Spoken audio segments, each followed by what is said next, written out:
Hadith numéro 4 des Arba'in al-Nawawi du Tafsir du Cheikh Ibn Uthaymin rahimahullah. Les dernières œuvres sont déterminantes. Abdurrahman Abdullah ibn Mas'ud a dit, lui qui est véridique, le digne d'être cru, l'envoyé de Dieu sallallahu alayhi wa sallam a dit, le potentiel créateur, Khaliq, de chacun de vous est rassemblé en un peu de liquide dans le ventre de sa mère pendant 40 jours.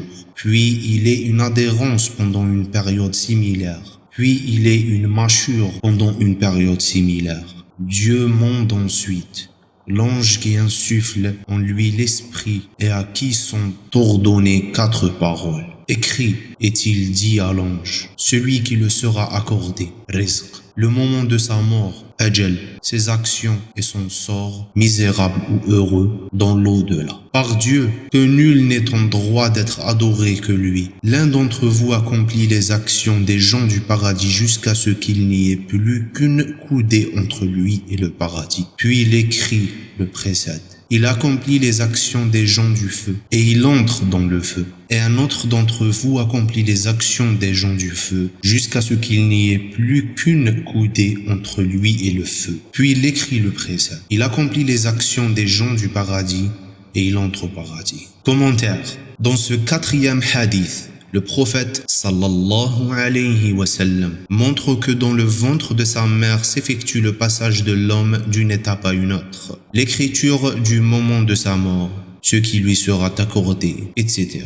Abdullah ibn Mas'ud a dit, le messager de Dieu sallallahu alayhi wa sallam nous a dit, lui qui est le véridique, le digne d'être cru, c'est-à-dire le véridique dans son parler et le digne d'être cru dans ce qu'il reçoit comme révélation divine. Il a en effet mis cette introduction car les paroles qui suivront relèvent de l'invisible, le ghaib, qu'on ne peut connaître que par une révélation divine. Leçon tirée de ce hadith. Ce hadith montre que la création de l'homme dans le ventre de sa mère se fait par 4 phases. La première phase, celle d'un simple liquide qui dure 40 jours. La deuxième phase, celle de l'adhérence qui dure 40 jours. La troisième phase, celle de la mâchure qui dure 40 jours aussi. La 4e phase, quant à elle, c'est la dernière phase. Elle vient après avoir insufflé l'esprit en lui. Subhanallah. On peut déduire alors de ce hadith que le fœtus, avant 4 mois, ne peut pas être jugé comme étant un être humain. De ce fait, s'il tombe du ventre de sa mère avant d'accomplir les 4 mois, on ne le lavera pas, on ne l'enveloppera pas dans le linceul et on ne fera pas la prière mortuaire sur lui, car il n'est pas encore un être humain. Après 4 mois, l'esprit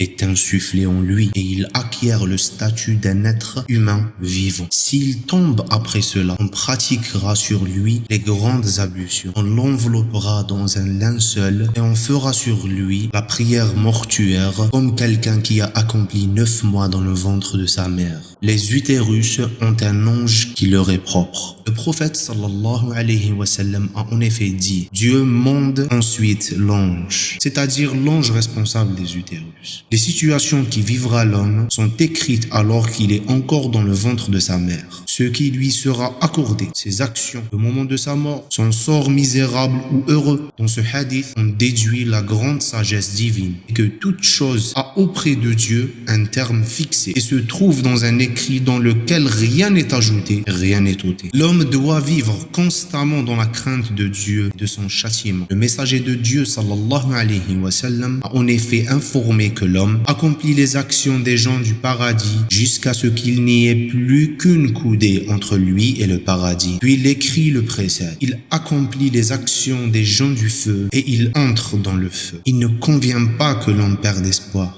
car il y a des gens qui ont commis des péchés pendant une longue période. Et à la fin de leur vie, Dieu leur a accordé la guidance. Si quelqu'un pose la question suivante, pour quelle raison Dieu abandonne-t-il celui qui accomplit les actions des gens du paradis jusqu'à ce qu'il n'y ait plus qu'une coudée entre lui et le paradis? Puis l'écrit le précède. Il accomplit alors les actions des gens du feu et il entre dans le feu. La réponse à cette question est que cet homme accomplit en effet les actions des gens du paradis. selon ce qui apparaît aux gens. Sinon son fort intérieur est corrompu et son intention est mauvaise. Ce qui fait que cette mauvaise intention prédomine jusqu'à ce qu'il ait une mauvaise fin. Que notre refuge soit en Allah de cela. Ainsi le passage du hadith suivant, jusqu'à ce qu'il n'y ait plus qu'une coudée entre lui et le paradis. Puis l'écrit le précède.